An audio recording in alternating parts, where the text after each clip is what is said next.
Hello दोस्तों, एक बार फिर से आप सभी को अपने YouTube चैनल वंदना क्लासेस में स्वागत है। आज हम लोग इस क्लास में बहुत ही इंपोर्टेंट टॉपिक पढ़ने वाले हैं और आज का क्लास बहुत इंटरेस्टिंग होने वाला है। आज हम लोग इस क्लास में कुछ समीकरण बनाना सीखेंगे और अगर आप लोग इस वीडियो को अच्छा से देखते हैं तो आज से आप लोगों को कहीं कोई दिक्कत नहीं होगा समीकरण बनाने में। जो हम लोग 4.2 पढ़ रहे थे तो क्वेश्चन नंबर 1 को फाइनल कर दिए थे। आज हम लोग 4.2 के क्वेश्चन नंबर 2 को देखेंगे। जो क्वेश्चन नंबर 2 बोल रहा है उसमें उदाहरण 1 में दी गई समस्याओं को सॉल्व कीजिए।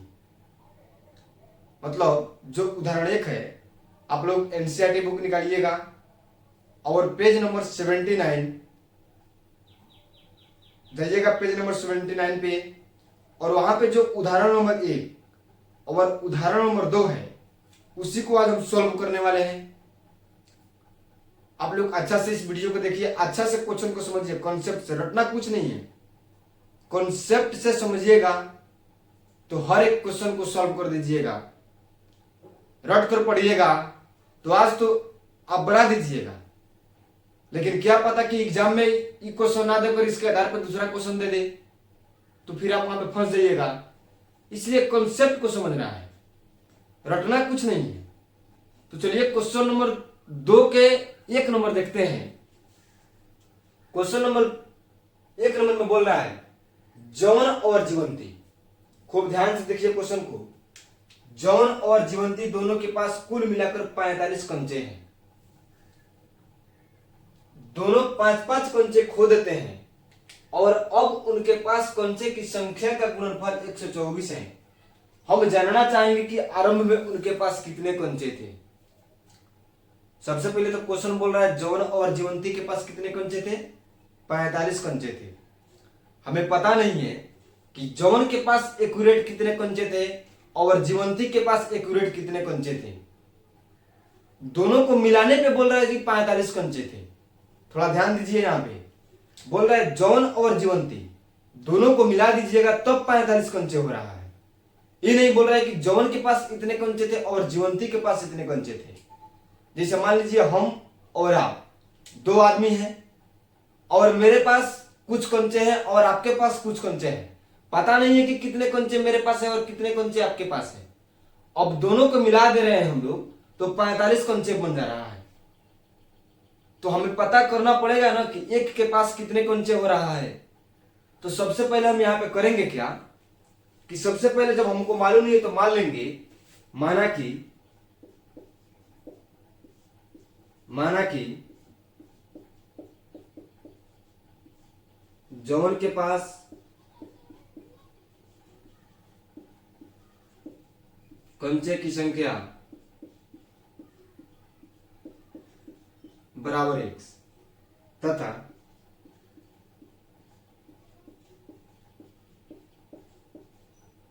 जीवंती के पास कंचे की संख्या बराबर।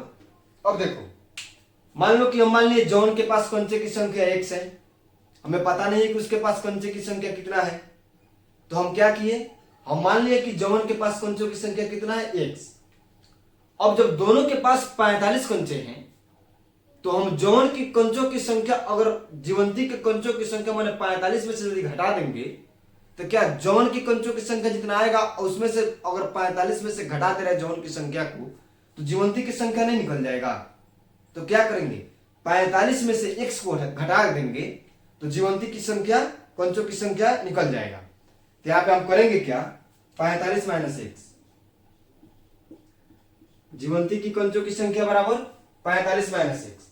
अब देखिए, अब बोल रहा है क्वेश्चन नंबर 2, शर्त 2 बोल रहा है कि 45 कंचे हैं, दोनों 5-5 कंचे खो देते हैं और अब उनके पास कंचे की संख्या का गुणनफल। अब बोल रहा है प्रश्न का दूसरा शर्त कि दोनों जो हैं 5-5 कंचे खो देते हैं, अब उनके पास कंचों की संख्या का गुणनफल 124 हो जा रहा है। खूब ध्यान लगाना दोस्त। बोल रहा है अब दोनों जो है 5-5 कंचे फिर खोदे रहे हैं, तो यहां पे क्या लिखेंगे, प्रश्न के दूसरे शर्त से, प्रश्न के दूसरे शर्त से। यहां पे देखो बोल रहा है 5-5 कंचे खो देते हैं, तो क्या जवन भी 5 कंचे खो रहा है और जीवंती भी 5 कंचे खो रही है, दोनों 5-5 कंचे खो रहे हैं। देखिए यहाँ पे दोनों 5-5 कंचे खो देते हैं और उनके, अब देखिए यहाँ पे लिखिए 5-5 कंचे होने के बाद,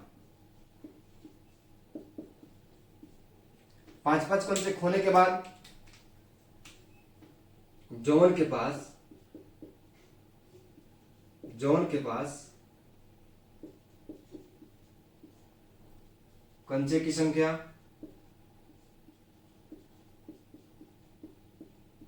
बराबर x - 5। खोने का मतलब क्या कि x में से फिर 5 और कंचे खो दे रहा है, तो क्या हो जाएगा x - 5। और जीवंती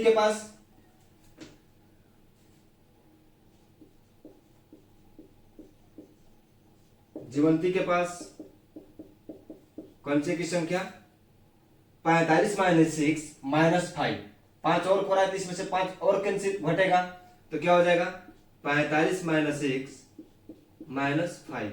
अब कितना हो गया 14 - x। अब बोलिए, देखिए यहाँ पे क्या बोल रहे हैं, 5-5 कंचे, दोनों 5-5 कंचे खो देते हैं और उनके पास कंचों की संख्या का गुणनफल, मतलब जब दोनों 5-5 कंचे खोद रहे हैं, अब जो बच रहा है कंचे, उस कंचे की संख्या का गुणनफल 124 हो जा रहा है। तो गुणनफल का मतलब क्या कि इन दोनों को गुणा कर देंगे तो कितने के बराबर हो जा रहा है 124 के। तो यहां पे देखिए क्या करना है, अब करेंगे क्या कि यहां पे लिख दीजिए प्रश्नानुसार, क्या प्रश्नानुसार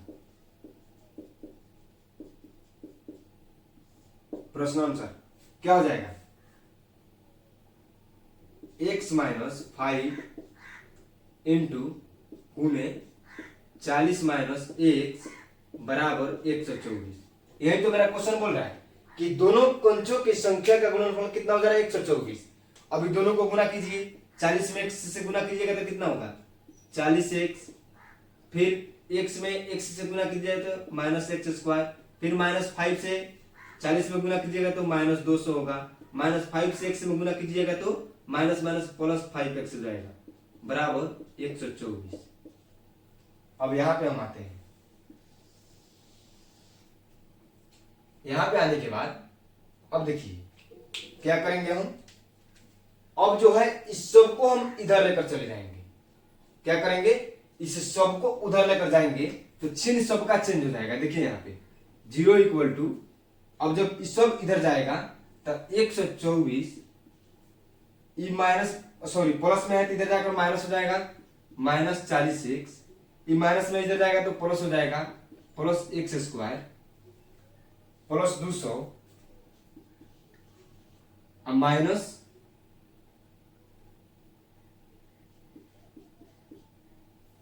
-5x। अब देखिए अब क्या करेंगे, इस सबको अब जोड़ेंगे घटाएंगे तो 200 124 और 200 324 -40x -5x -45x plus x²। अब देखिए इसको सीधा कर लीजिए, x² -45x plus 324 equal to 0। अब क्या हो गया, द्विघात समीकरण के रूप में बन गया। अब इसका हम गुणनखंड करेंगे, तो आप लोग कहिएगा सर इसको तो गुणनखंड हम कर लेंगे, यदि यहाँ पे एक लाइन यहाँ पे रफ में चलिए, यदि हम देते हैं x² -7x प्लस 12, तो इसका तो गुणनखंड कर पाना बहुत ही आसान बात है, क्योंकि सब कोई बोलता है कि इससे इसमें गुना करो और बीच वालों को ऐसे तोड़ो कि जोड़ने पे 7x और गुना करने पे 12 के बराबर आ जाना चाहिए। तो इसको तो हम सबको जानता है कि 4 और 3 में तोड़ेंगे तो आराम से चला आएगा, जोड़ेंगे तो 7x हो जाएगा और 4 और 3 को गुना करेंगे तो 12 के बराबर आएगा। लेकिन इतना बड़ा है सर, तो हम इसको अब कैसे कंसेप्ट लगाकर तोड़ेंगे, ए चला, नहीं आता है तुम समझो, यदि तुमको नहीं आता है तो हम तुमको सिखाने आए हैं, टेंशन लेने की कोई जरूरत नहीं है। फिर हमसे पढ़ने में और मार्केट में पढ़ने में फायदा क्या है कि जब तुमको हम सिखा नहीं पाए तो देखो, सब कोई जो बात बोलता है उस बात को हटाओ, जो हम बता रहे हैं उसको सुनो। अब देखो चला, जब हम इससे इसमें गुना करेंगे तो कितना होगा, मान लीजिए x का कोफिशिएंट कुछ नहीं है, गुणांक कुछ नहीं है तो 1 है, तो 1 इसमें गुना करेंगे तो 324 एक्स स्क्वायर आएगा ना। अरे जब इससे इसमें गुना कीजिएगा तो 324 एक्स स्क्वायर आएगा। अब देखिए, अब 45 को हम कितना से तोड़ेंगे कि गुना करने पे 45 आ जाना चाहिए और जोड़ने पे 300 गुना करने पे 324 आ जाना चाहिए और जोड़ने पे 45 एक्स आना चाहिए। तो अब देखिए, अगर नहीं आता है तो आपको 324 का अभाज्य गुणनखंड तो आता होगा, तो क्या कीजिए 324 का अभाज्य गुणनखंड कीजिए। 2 से कीजिएगा तो कितना होगा, 2 से कीजिएगा तो 162 होगा, फिर 2 से कीजिएगा तो कितना होगा 81 होगा, अब 3 से कीजिए 27 होगा, 3 से कीजिएगा तो 9 होगा, 3 से कीजिएगा तो 3 होगा। अब देखो चला, इसको हम यदि गुना कर रहे हैं 2 में 2 से, 2 दूना 4, 4 तिया 12, 12 तिया 36, 36 हो गया। अब बच कितना गया 3 गुने 3, तो 3 3 का 9, यानी कि 36 और 9 में हम तोड़ देंगे। खूब ध्यान से समझो चला, कितना बड़ा से बड़ा आ जाए गुणनखंड करने के लिए तो इसी मेथड को अपनाना है। ध्यान से एक बार और समझो, 2 गुने 2 4, 4 तिया 12, 12 तिया 36, 36 हो गया। अब देखो बच कितना गया 3 3 का 9। अब तुम लोग कहेगा कि चला सर हम सबको गुना क्यों नहीं कर सकते, नहीं, 45 से हमको कम लाना है कि 45 से ज्यादा लाना है। अगर 36 तिया कीजिएगा तो कितना हो जाएगा, 36 तिया 108, 36 तिया 108 होगा ना, तो 108 45 से ज्यादा हो जा रहा है। अब कितना बुर्बकवा कहेगा कि सर यदि हम नीचे से गुना कर दे तो नहीं हो जाएगा, तो आओ देख लेते हैं कर 3 3 का 9, 9 3 का 27, अब 27 हो गया। अब इसको करो तो 3 दूना 6 और 6 दूना 12, क्या ये कभी टूटेगा, नहीं टूटेगा। अगर इतना कर रहा है 3 3 का 9, 9 3 का 27, 27 तिया 81, फिर 81 कितना से ज्यादा हो जा रहा है 45 से ज्यादा हो जा रहा है, तो हमको 45 के अंदर न तोड़ना है। 45 के अंदर तोड़ना है तो किस तरह से तोड़ेंगे, ऊपर से आए हम और 2 दूना 4, 4 तिया 12, 12 तिया 36, 36 45 से कम है और जो बच गया उसको गुना कर हम जोड़ दिए तो कितना यार 36 और 9। अब इसको हम यदि 36 9 में तोड़ देंगे तो मेरा आंसर क्या होगा, निकल कर चला आएगा। तो चलिए इसको हम लिखते हैं यहां पे। देखो यार चला बाबू, रटना कुछ भी नहीं है, कॉन्सेप्ट से समझना है। रटंत बुद्धि घटंत विद्या, अगर रटिएगा तो विद्या घटेगा। आज रटिएगा, एग्जाम में जाता है बच्चा तो कहता है सब पहले का लाइन में थोड़ा बताएगा भाई पहले का लाइन क्या था, तो देखो वो रट कर आया है तो तुमसे पहले का लाइन पूछ रहा है, नहीं तो अगर कॉन्सेप्ट से पढ़ कर आया होता तो फिर इसको पहले का लाइन पूछने की क्या जरूरत थी। जब उसको सब बात याद है, सब कुछ याद है, तो इसलिए आप मेरे पास पढ़ रहे हो, रटना कुछ भी नहीं है। इस चैप्टर से ऑब्जेक्टिव बहुत अच्छा आ जाता है, बहुत बढ़िया बढ़िया ऑब्जेक्टिव उठाता है, और जो हम 7 चैप्टर पढ़ा रहे हैं उससे भी ऑब्जेक्टिव आता है। तो हम लोग आराम आराम से चलेंगे, एक एक 2 क्वेश्चन करेंगे। अगर आप लोग ईमानदारी से हम जितना बता दे रहे हैं उतना यदि आप लोग घर पे पढ़ रहे हैं, हैंड प्रैक्टिस ठीक से कर रहे हैं, एक ही क्वेश्चन को 2 बार 3 बार आप रिपीट कीजिए, अपने आप से आपको क्वेश्चन आ जाएगा बनाना। तो चलिए यहां पे हम तोड़ते हैं, क्या हो जाएगा x square minus 36x minus 9x plus 324। अब देखो x इसमें से कॉमन होगा, x माइनस 36 हो जाएगा, इसमें से माइनस 9 कॉमन होगा, x माइनस 36 इसमें भी बचेगा। अब इन 2 को वालों के एगो लिखते हैं तो क्या लिख देंगे x माइनस 36, अब हो जाएगा x माइनस 9 इक्वल टू 0, इतना आया। अब देखो अब एक बार x माइनस 36 के बराबर 0 को करेंगे और एक बार x माइनस 9 के बराबर 0 को करेंगे, तो x बराबर कितना आ गया 36, फिर x बराबर कितना आ गया 9। देखो तो इसलिए x बराबर कितना हो गया, इसलिए x बराबर 36 और 9। देखो तो यहाँ पे x का वैल्यू कितना निकल कर आया 36 और 9, यानी कि जौन की हम कंचों की संख्या कितना माने थे, x। तो जौन की कंचों की संख्या कितना निकल कर आया, 36 और 9। तो हमें जीवंती की भी कंचों की संख्या की जरूरत पड़ेगी। तो हम क्या लिख देंगे, लिखेंगे अब लिखेंगे हम, 1 मिनट देख ले आ रहा है कि नहीं वीडियो आ रहा है। अब यहां पे देखिए हम लिखेंगे क्या, यहां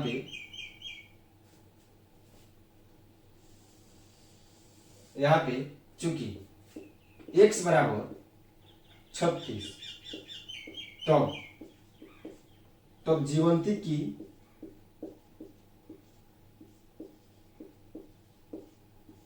कंचे की संख्या, अब 45 में से x घटाएंगे, मतलब देखिए यहाँ पे जीवंती की कंचे की संख्या क्या माने, 45 माइनस x। तो 45 माइनस 36 घटाएंगे तो क्या बच जाएगा, 9 आ जाएगा। जब x बराबर 9 तो जीवंती की कंचे की संख्या बराबर क्या हो जाएगा, 45 माइनस 9 बराबर 36। यानी कि जब जौन की कंचों की संख्या 36 हो रहा है तो जीवंती की कंचों की संख्या कितना हो रहा है, 9 हो रहा है। तभी तो दोनों को मिलाएंगे तो 45 होगा। जब जौन की कंचों की संख्या 9 हो रहा है तो जीवंती की कंचों की संख्या कितना हो रहा है, 36 हो रहा है। इसलिए लिख देंगे जौन की कंचों की संख्या,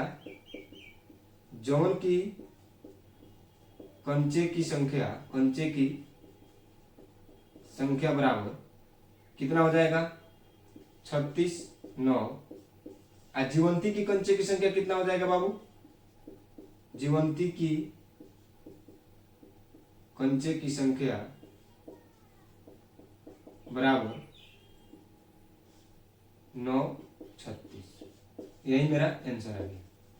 चलिए इसको आप लोग जल्दी से लिख लीजिए। आप लोग बहुत बढ़िया से समझ गए होंगे। आप लोग इसको लिख लीजिए, स्क्रीनशॉट ले लीजिए। हाँ, हम जितना बता रहे हैं उतना आप लोग पढ़िए जरूर, और घर पे जाकर हैंड प्रैक्टिस 2 बार 4 बार जरूर कीजिए। हम क्वेश्चन नंबर 2 को अभी फाइनल कर देते हैं। इसको आप लोग पहले जल्दी से लिख लीजिए।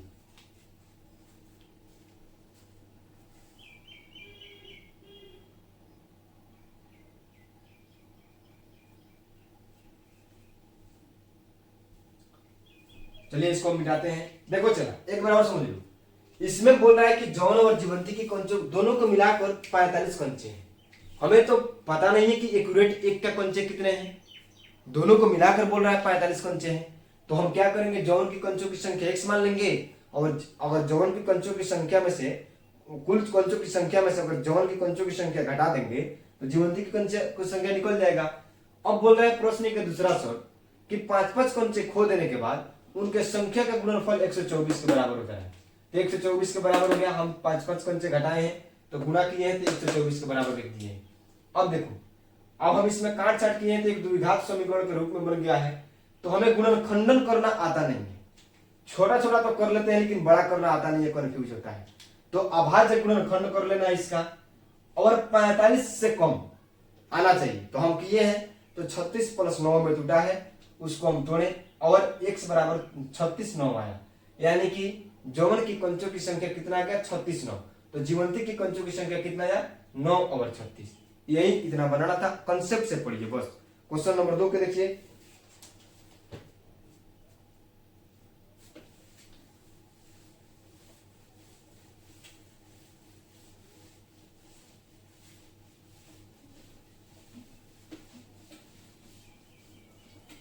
क्वेश्चन नंबर 2, आप लोगों से मेरा रिक्वेस्ट है कि आप लोग 79 पेज नंबर खोलिएगा। क्वेश्चन नंबर 2 आप लोग थोड़ा देख लीजिएगा। हम यहाँ पे पढ़कर समझा दे रहे हैं, क्योंकि क्वेश्चन नंबर 2 लिखेंगे तो थोड़ा टाइम लगेगा ज्यादा, तो वीडियो थोड़ा लंबा हो जाएगा। इसलिए हम यहाँ पे पढ़कर आप लोग को समझा दे रहे हैं और हम बना दे रहे हैं। आप लोग क्वेश्चन देख लीजिएगा थोड़ा बुक से। देखिए क्वेश्चन नंबर 2 बोल रहा है, एक कुटीर उद्योग एक दिन में कुछ खिलौने निर्मित करता है। मतलब कोई कुटीर उद्योग है, एक दिन में कुछ खिलौना निर्मित कर रहा है, ठीक है। प्रत्येक खिलौने का मूल्य 55 रुपया में से एक दिन में निर्माण किए गए खिलौनों की संख्या को घटाने से प्राप्त संख्या के बराबर है। किसी एक दिन कुल निर्माण लागत 750 रुपया थी, हम उस दिन निर्माण किए गए खिलौने की संख्या ज्ञात करना चाहेंगे। अब देखिए, मतलब क्वेश्चन बोल रहा है यहाँ पे कि कोई कुटीर उद्योग है, ठीक है, और वह कुछ खिलौने का आविष्कार कर रहा है। तो उसमें एक दिन में जो खिलौना, एक खिलौने का मूल्य जो है, एक दिन में एक खिलौने का मूल्य, मतलब एक खिलौने का मूल्य 55 रुपया में से एक दिन का खिलौने का मूल्य घटा ले रहा है, ठीक है। जब घटा रहा है तो वो 750 रुपये के बराबर हो जा रहा है। तो बोल रहा है कि हम जानना चाहेंगे कि एक दिन में खिलौने का मूल्य, मतलब आरंभ में खिलौने का मूल्य कितना था। तो यहाँ पर क्वेश्चन नंबर 2 लिख लीजिए और मान लीजिए, क्या मान लीजिए, माना कि एक दिन में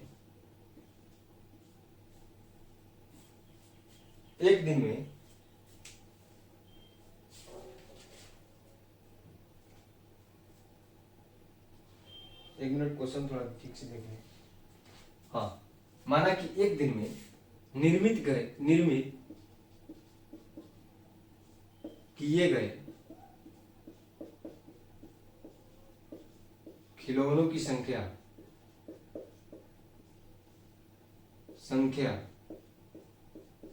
बराबर x, तथा एक दिन में, तथा अब क्या बोल रहा है क्वेश्चन नंबर 2, थोड़ा एक मिनट दीजिए। अब बोल रहा है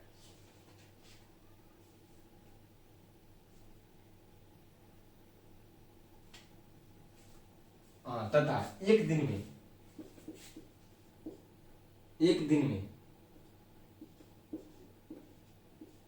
निर्मित किए गए खिलौने की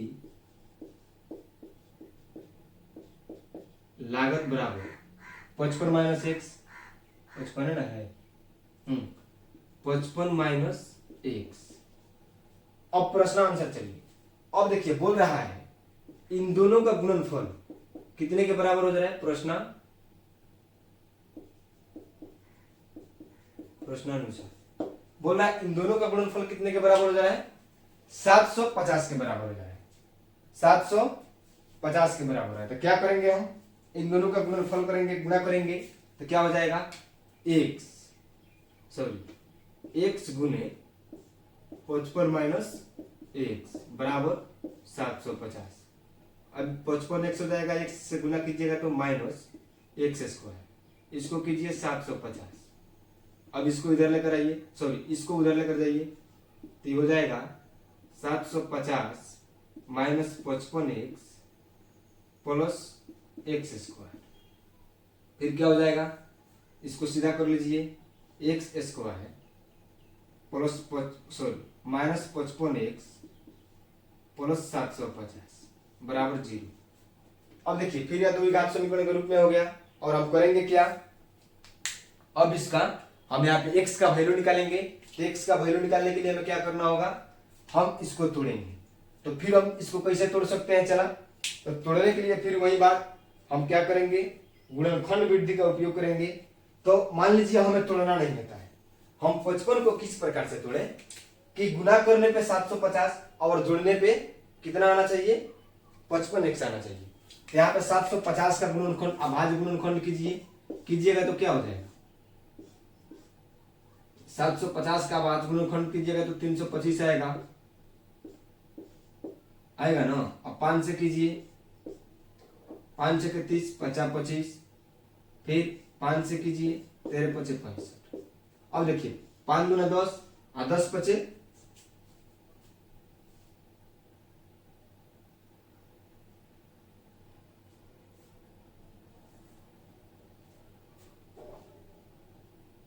ये हो जाएगा 3 दूनी 6, 3 दूनी 6, 3 सते 750 का अभाज्य गुणनखंड कीजिएगा तो होगा 2 3 6, 2 7 24, 2 5 15, ठीक, 7 5 12 3 15, 3 से 3 एकम 3, 3 दूनी 6, 3 5 15। अब 5 से कटेगा 25 हो जाएगा, फिर 5 से कटेंगे, इतना है।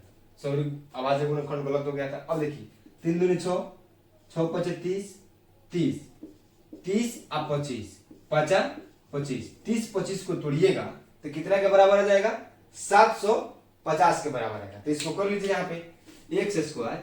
देखिए कितना आसान है, कितना जल्दी हम लोग तोड़ लिए। उस तरह हम लोग कितना दिमाग लगाते तोड़ते तोड़ते भाई परेशान हो जाते, तोड़ता भी नहीं। कहना सही होता है कि गलती होता है, ये एकदम सही है। X square minus 30x minus 25x plus 750 equal to 0। क्या हो जाएगा, x कॉमन होगा, x माइनस 30 माइनस 25 कॉमन होगा, x माइनस 30 इक्वल टू 0। अब x माइनस 30 फिर x माइनस 25 बराबर 0। अब क्या करेंगे, इसको मिटाइए। अब क्या करेंगे, एक बार x माइनस 30 को 0 के बराबर करेंगे और एक बार x माइनस 25 को 0 के बराबर करेंगे। तो x बराबर कितना आ गया 30 और x बराबर कितना आ गया 25। इसलिए x बराबर क्या हो जाएगा, x बराबर 30 और 25। यही आ गया मेरा आंसर। क्या हो गया, यही मेरा हो गया आंसर। x बराबर 30, x बराबर 25। तो x बराबर तो हम निर्मित एक दिन में निर्मित किए गए खिलौने की संख्या माने थे। तो जब x बराबर कितना होगा 30, तो क्या आएगा, तो इसको घटाइए 55 माइनस x यानी कि 55 माइनस 30, तो कितना आएगा 25। जब x बराबर 25, तो एक दिन में निर्मित किए गए खिलौने की लागत कितना हो जाएगी 55 माइनस x यानी कि 55 माइनस 25 बराबर 30। यही मेरा आंसर हो गया। देखिए इसमें करना कुछ नहीं थे, एक दिन में जो निर्मित कर रहे थे खिलौने की संख्या उसको x मान लेना है और एक दिन में निर्मित करने में जो संख्या लग रहा है उसको 55 में से घटा लेना है। अब जब घटा लेंगे तो बोल रहा है कि इन दोनों के गुणनफल 750 के बराबर है, तो दोनों को गुणा कर दिए हैं तो कितना गया 750 के बराबर आ गया है। 750 के बराबर जब आ गया है तो इतना करने के बाद में क्या हो गया, अब जब हम दोनों को काटे छाटे मतलब गुना भाग किए तो एक द्विघात समीकरण के रूप में बन गया। जब द्विघात समीकरण के रूप में बना तो हमें गुणनखंड विधि से तोड़ना होता है उसे। तो गुणनखंड विधि से तोड़ने के लिए हम क्या करते हैं, इसको इसमें और इससे गुना करते हैं और बीच वाले को इस प्रकार से तोड़ते हैं कि यहाँ पे प्लस है, इस चिन्ह को देखते हैं तो यहाँ पे प्लस है तो इसको जोड़ने पे 55 लाना है और गुना करने पे 750। तो आप लोग अब दिमाग में कीजिएगा तो बहुत टाइम लगेगा, इसलिए हम एक सिंपल बात बता दिए हैं कि 750 का डायरेक्ट अभाज्य गुणनखंड तोड़ दीजिए। सबको अभाज्य गुणनखंड करना आता है। जब उसको अभाज्य गुणनखंड के रूप में तोड़िएगा तो इस प्रकार से गुना करना है कि 55 से कम आना चाहिए। और अब 55 से कम जैसे हम किए तो 30 और 25 के रूप में टूटा और हम लोग जब 25 और 30 के रूप में तोड़े तो यहाँ पे x का मेरा वैल्यू कितना आ गया 30 और 25। जब x बराबर 30 आ रहा था तो एक दिन में निर्मित किए गए खिलौनों की संख्या की लागत कितना हो रहा था 25 रुपया। जब x बराबर 25 हो रहा था तो एक दिन में निर्मित किए गए खिलौनों की संख्या की लागत 30 रुपया हो रहा है। यही मेरा आंसर हो गया। चलिए अगर वीडियो अच्छा लगा हो तो आप लोग प्लीज लाइक जरूर कीजिए और चैनल को हाँ दोस्त सब्सक्राइब जरूर कर लो, क्योंकि इतना ही नहीं हम इस पे ऐसा ऐसा चीज सिखाने वाले हैं कि आप लोग कहिएगा कि भाई क्या बात है। तो आप लोग हम पे विश्वास कीजिए और चैनल को प्लीज सब्सक्राइब कीजिए और ज्यादा से ज्यादा अपने दोस्तों के पास शेयर कीजिए, क्योंकि आप लोगों के लिए ही इतना मेहनत हम कर रहे हैं। तो आप लोगों का फर्ज बनता है कि हमको तो कुछ करना चाहिए जब फ्री में इतना कुछ हो रहा है। तो चैनल को कृपया करके सब्सक्राइब जरूर कीजिए और दोस्तों के पास अपना वीडियो को शेयर कीजिए। अगर चलिए आज के लिए इतना ही, धन्यवाद। फिर हम लोग अगले वीडियो में जो हम लोग 7 चैप्टर पढ़ रहे थे आज ही उसका भी कुछ क्वेश्चन बाकी है, उसको 7.1 का अपलोड करेंगे। चलिए आज के लिए इतना ही, धन्यवाद।